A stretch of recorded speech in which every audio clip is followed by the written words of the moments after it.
జిల్లా వ్యాప్తంగా శుక్రవారం వినాయక విగ్రహాల నిమజ్జనాలు జరగనున్నందున పటిష్ట బందోబస్తు ఏర్పాటు చేశామని జిల్లా ఎస్పీ శరత్చంద్ర పవార్ తెలిపారు.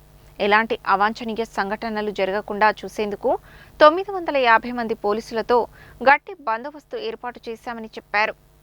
గణేష్ నిమజ్జన శోభాయాత్ర సందర్భంగా పోలీస్ సిబ్బంది తీసుకోవాల్సిన జాగ్రత్తలపై గురువారం నల్గొండ పట్టణంలోని ఓ ఫంక్షన్ హాల్లో ప్రత్యేక సమావేశం ఏర్పాటు చేశారు. ఈ కార్యక్రమానికి జిల్లా ఎస్పీ శరత్చంద్ర పవార్ ముఖ్య అతిథిగా హాజరై నిమజ్జన శోభాయాత్ర సందర్భంగా తీసుకోవాల్సిన జాగ్రత్తలపై దిశానిర్దేశం చేశారు. భక్తులకు ఎలాంటి ఇబ్బందులు కలగకుండా నిర్దేశించిన మార్గంలో ఉంటూ విధులు నిర్వర్తించాలని తెలిపారు. శోభాయాత్ర వెళ్లే మార్గంలో ట్రాఫిక్ అంతరాయం కలగకుండా ట్రాఫిక్ డైవర్షన్ చేస్తూ అప్రమత్తంగా ఉండాలని సూచించారు. మసీదులు, దర్గాలు, చర్చిల వద్ద ఎలాంటి అసౌకర్యం కలగకుండా పగడ్బందీగా విధులు నిర్వర్తించాలని ఆదేశించారు. విగ్రహాల నిమజ్జనం జరిగే చెరువులు, కుంటల వద్ద నీళ్లలోకి ఎవరూ దిగకుండా చూడాలని సూచించారు. నిమజ్జనోత్సవం సందర్భంగా నల్గొండ పట్టణంలో శుక్రవారం వాహనాలను మళ్లిస్తున్నామని తెలిపారు.